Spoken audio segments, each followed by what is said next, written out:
Right, ladies and gentlemen, welcome back to Football Therapy with me, your host Jan. Hope you're all doing well. Really do hope that here it is. It's the Declan Rice derby, Chelsea versus West Ham, the Hammers. A difficult opposition, especially considering they're in the top four, they're having a sensational season. What a well-coached team under David Moyes. Looking very, very good indeed. Granted, their form hasn't been excellent. I think they've got a couple of losses and a draw in the last four. Not ideal for them. But they have a formidable midfield of Declan Rice and Soucek, and Antonio's knocking about. They got Jared Bowen, Fornals, Lanzini. They got players, mate. They are good. And guess what, baby?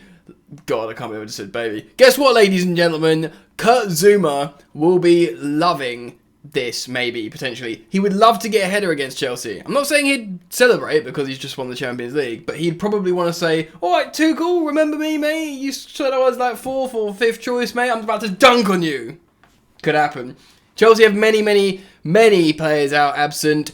Key players, of course, Trevor Chalobah, who went off injured against Watford, who's been like one of the most important players for Chelsea of late. Ben Chilwell, long-term ACL injury, we all know that. He will remain out for a while. Mateo Kovacic, the mysterious case of Mateo Kovacic and his presumably hamstring injury. Of course, he had been a very, very important player for us. Tuchel, it said in his pre-match press conference, yes, reiterated his importance and how we've missed him. And N'Golo Kante hasn't trained and won't be available as well. So that's 4 key players. All you could argue would be starting Kovacic, Kante, Chalobah and Chilwell. By the way, just quickly, I want to urge you guys to subscribe to the channel, and if you want to show some support, please do drop a like. Let's see how many likes we can get on the video. 2,000? I think that's pretty nominal considering the viewership we have. Let's see if we can get 2,000. And guys, if you do subscribe, make sure all notifications are switched on. Right, here's good news amongst this negative news of absentees. Returning players. 2 gargantuan Titanic players returning to Chelsea's starting lineup in the London derby against West Ham. And that is Jorginho and that is Reece James. Of course, for 2 hugely different reasons. Well, both being very good players. Reece James, because he was in the form of his life. He was like one of the top 2-3 players in the Premier League. Certainly him and Mohamed Salah were like shining lights in the Premier League in terms of performances. So offensive, creativity, defensive, just locking down that right hand flank for Thomas Tuchel's Chelsea. Thomas Tuchel's swanky cockneys, available for receiving the switch of play, switching the play himself, moving into the central positions himself, switching it, genuinely, when Chilwell and James, but probably more Reece James of late, when they're on the pitch, Chelsea are a completely different team. When neither of them on the pitch, we look a really much worse team. It really is the case. So that is absolutely massive. They are back. Reece James should be, my fantasy football will be thankful for his return, because I didn't know he was not going to feature against Watford. I think we probably underestimated them. This will be a huge game. Reece James will be back. He needs to have a great game, a really good game. And similarly, we lost the midfield against Watford, largely because Saúl Niguez was playing there. More on him in just a moment. But we didn't have Kovacic, Kante or Jorginho. Yes, Kante's out. Yes, Kovacic is out. But if we have Ruben Loftus-Cheek next to Jorginho, I think Ruben will play better in himself. And I think, of course, Jorginho's importance, the fact how he can put his boot on the football, dictate play, slow things down.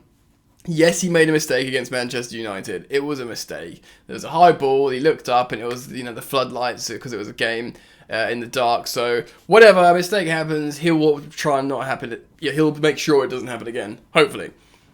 He comes, but he's an important player, and his absence against Watford showed you, yes, we need this kind of player, in this team.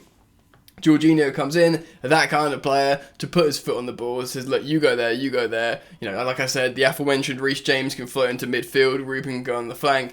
We can cook. I want to talk about the attackers, because Tuchel did speak a little bit about Hakim Ziyech, which is a really interesting point at the moment. But on Saúl Niguez, Of course, the dust is settling after a pretty tragic performance against Watford. Now, he wasn't posed a question about this performance, but he did speak about it a little bit more, saying, oh yeah, we brought him off. He really reiterated the facts, like, we brought him off because of the yellow card, and he wasn't being, as brave with his challenges because he didn't want to risk being sent off, and we thank him for that because, the last thing you need in that particular game against Watford is going a man down.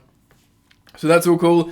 And he was asked about him playing left wing back. And Tuchel has been asked about this before and has spoken about this before himself, unprovoked. And he seems quite interested in talking about it. It does seem like the narrative at the moment is Saúl Niguez is not going anywhere in January, despite perhaps people like myself and a lot of you guys thinking, well, that's it now. The brother is cooked. He's done. He needs to go back. This clearly isn't going to work. But apparently that's not the case. I think Atletico Madrid expect him back in the summer. They don't think Chelsea are going to trigger the clause to buy him like we did with Mateo Kovacic and Real Madrid. We loaned him for a year. We were like, yeah, this guy's good at football. He seems confident. He seems to be able to play in the system, play in the footballing climate. He won the Europa League with us. £40 million?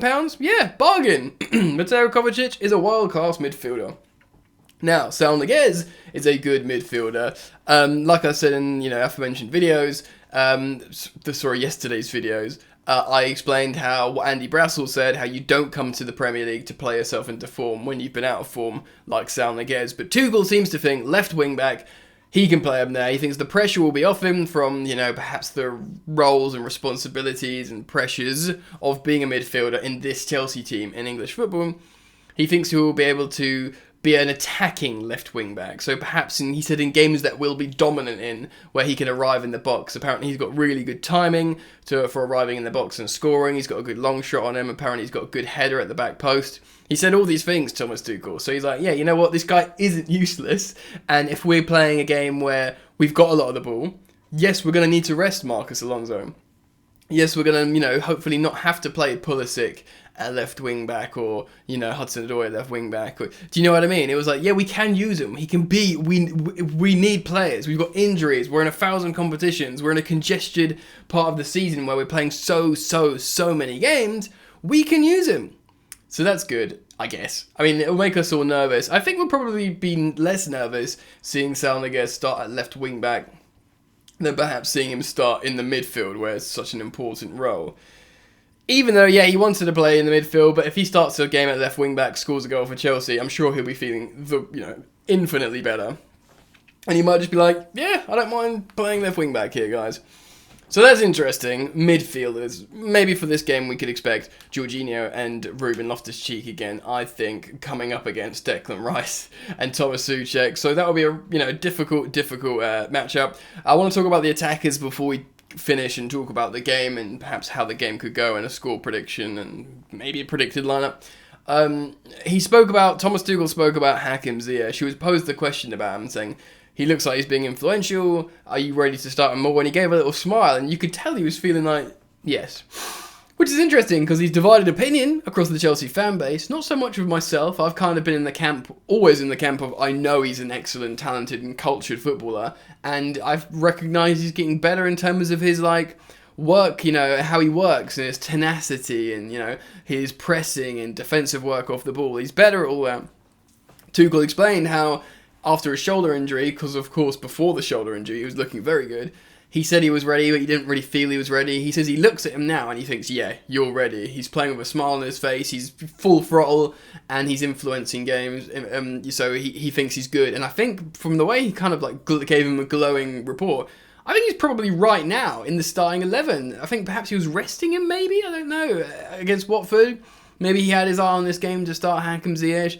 Don't be surprised at all if he's back in the starting 11. Remember, he scored big goals for Chelsea, and we all recognise, as Chelsea fans, we have many talented players, and we all recognise none of them have been, fully undroppable. You could argue Mason Mount for the longest as a sort of more functional attacking player, but, even he, when he was overcooked, he certainly dropped form as well. So, yeah, you know what? If they start, it's because the gaffer, Tuchel, says, yeah, they're looking good in training, they're scoring goals, and this could work. So you got to trust him. And at the moment, from how well he's playing, I think most of us would be fairly happy to see Hakim Ziyech start for Chelsea. So let's talk about the game. Tough matchup. They're really, functional West Ham under David Moyes. They like to play on the break with Antonio running in behind. Of course, I forgot to mention earlier in the video, Said Benrahma, once linked with Chelsea, of course, dipped form a little bit. They've all dipped form a little bit, except maybe Jared Bowen. I think I heard on the Straight Out of Cobham podcast, they were talking about Jared Bowen's stats is still good in comparison to the other attackers. But they've got, Bowen, Antonio, Fornals, Benrahma. Do you know what I mean? And you see people like Declan Rice pick up the ball from very, very deep now and drive forward, score goals, or create, pre-assists or assists. So there's that danger. Is this the game they find form? Because they've had a couple of wobbly games and they're probably looking at Chelsea, not at our full strength.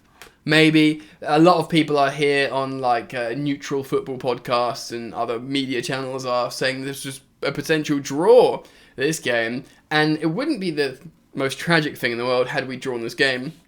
In fact, if we draw this game, I'd say it's not as bad as, of course, drawing to Burnley. That was frustrating, but also drawing to Man United. We should have beaten Man United. West Ham are a better team than Man United as things stand. Granted, they don't have Cristiano Ronaldo, but as a team, yeah, they're better, especially until Ranić gets his teeth into them. So it's going to be tricky. I think it's not going to be a high-scoring game. I don't think West Ham give up a lot of goals.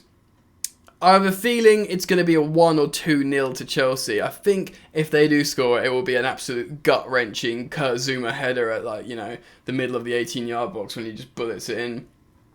So I'm going to be as optimistic as I can in this instance, and I'm going to say 2-0 win. I don't think Romelu Lukaku is going to start again. I think Tuchel sees this as a turbulent, difficult time to navigate, and I think he's not ready to put Lukaku straight back in terms of being bedded into this team, and he'll probably see this as quite a high-profile game. I think the back three would be Thiago Silva because he was half-rested, Andreas Christensen on the right, and Antonio Rudiger on the left, which of course is a very strong back three. In the absence of, or maybe Cesar Azpilicueta comes at right centre back over Chalobah. So I'll change that. I'll say Cesar Azpilicueta right centre back, very, very high, and then maybe in the middle it'll be either Christensen or Silva and Rudy on the left. If Rudy needs to get rested, Christensen will play there. Right wing back will be Reece James. Left wing back will probably be Marcus Alonso again. Midfield, Jorginho and Ruben Loftus-Cheek, I think. And then the front three, Mason Mount, Hakim Ziyech, Kai Havertz. I think that. I genuinely do. Pulisic off the bench maybe. And then Romelu Lukaku off the bench maybe. Let me know what you guys think. Comment down below. I really want to hear your thoughts, feelings and opinions on this huge matchup tomorrow. Drop a like to show your support. It means a lot. Feel free to subscribe if you're new. And yeah, fellas, I'm out. So enjoy the football and I'll see you later.